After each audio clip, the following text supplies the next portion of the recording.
ইমাম মাহাদি আলাইহিস সালাম ও ভারত পাকিস্তান উত্তেজনা কিয়ামতের পূর্বাভাস নাকি রাজনীতি? আজকের বিশেষ প্রতিবেদনে আমরা আলোচনা করব দুইটি ভিন্ন কিন্তু গুরুত্বপূর্ণ বিষয় নিয়ে। প্রথমত, মুসলিমদের বিশ্বাসে কিয়ামতের পূর্বে আগমনকারী মহাপুরুষ ইমাম মাহাদি আলাইহিস সালাম সম্পর্কে। দ্বিতীয়ত, দক্ষিণ এশিয়ার রাজনৈতিক মানচিত্রে রচিত হচ্ছে আরেকটি নতুন সংকট, ভারত পাকিস্তান উত্তেজনা। ইমাম মাহাদি আলাইহিস সালাম মুসলিমদের আত্মবিশ্বাস। ইমাম মাহাদি আলাইহিস সালাম কে? ইমাম মাহাদি আলাইহিস সালাম মুসলিমদের বিশ্বাস অনুযায়ী এক মসিহ বা ত্রাণকর্তা, যিনি পৃথিবীতে আগমন করবেন অবিচার দূর করতে এবং ন্যায় প্রতিষ্ঠা করতে। হাদিসে এসেছে তিনি হবেন হযরত মুহাম্মদ সাল্লাল্লাহু আলাইহি ওয়াসাল্লামের বংশধর, নাম হবে মুহাম্মদ ইবনে আব্দুল্লাহ। তিনি আসবেন এমন সময়ে যখন পৃথিবীতে অশান্তি, যুদ্ধ, দারিদ্র্য ও ধর্মহীনতা চরমে পৌঁছবে। সুন্নি মুসলিমদের মতে ইমাম মাহাদি এখনও জন্মগ্রহণ করেননি, তিনি ভবিষ্যতে আসবেন। অন্যদিকে শিয়া মুসলিমদের বিশ্বাস ইমাম মাহাদি ইতোমধ্যেই জন্মগ্রহণ করেছেন 869 খ্রিস্টাব্দে এবং তিনি আত্মগোপনে আছেন। তিনি একদিন আবির্ভূত হবেন। তার আগমনের লক্ষণ হিসেবে মুসলিম ঐতিহ্যে উল্লেখ করা হয়েছে মধ্যপ্রাচ্যের যুদ্ধ, তেল সম্পদ নিয়ে বিরোধ এবং ইসলামিক দুনিয়ার বিভক্তি।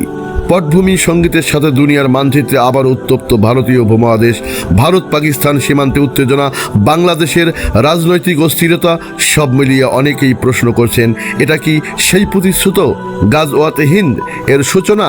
ইমাম মাহাদি আসন্ন? আজকের প্রতিবেদনে আমরা বিশ্লেষণ করব ইসলামী ভবিষ্যৎবাণী ও বর্তমান বাস্তবতা। কি বলা হয়েছে? দুই দল মুসলিম যাদের আল্লাহ জাহান্নাম থেকে মুক্ত করবেন, হিন্দের সঙ্গে যুদ্ধরত এবং ঈসা ইবনে মারইয়ামের সঙ্গে থাকা দল। ভারত পাকিস্তান যুদ্ধ ও সাম্প্রতিক উত্তেজনা। বর্তমানে ভারত ও পাকিস্তানের মধ্যে কাশ্মীর সীমান্ত ও পানি ইস্যু নিয়ে ক্রমাগত উত্তেজনা দেখা যাচ্ছে। উভয় দেশের সেনাবাহিনী প্রস্তুত, মিডিয়াতে যুদ্ধের ভাষা ব্যবহৃত হচ্ছে এবং উগ্র হিন্দুবাদের উত্থান নতুন মাত্রা যোগ করেছে। এই পরিস্থিতিকে অনেকে গাজওয়াতে হিন্দ এর সম্ভাব্য ভূমিকা বলে উল্লেখ করছেন।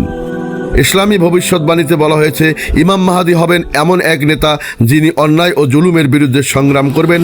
মুসলিম বিশ্বের নানা স্থানে যখন অবিচার, যুদ্ধ ও ফিতনা ছড়িয়ে পড়বে তখন মাহাদি আসবেন, এমনটি বহু সহিহ হাদিসে বলা হয়েছে।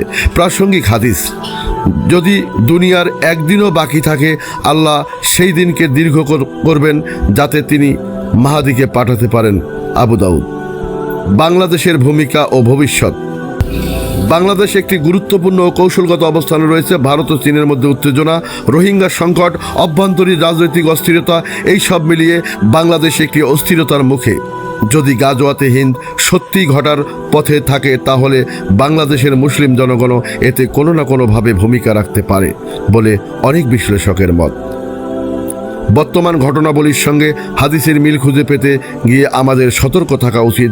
গাজওয়াতে হিন্দ ও মাহাদির আগমন যেমন একান্তই আল্লাহর ইচ্ছার ওপর নির্ভরশীল, তেমনি আমাদের করণীয় হচ্ছে আত্মশুদ্ধি, ঈমান মজবুত করা এবং প্রস্তুতি নেওয়া।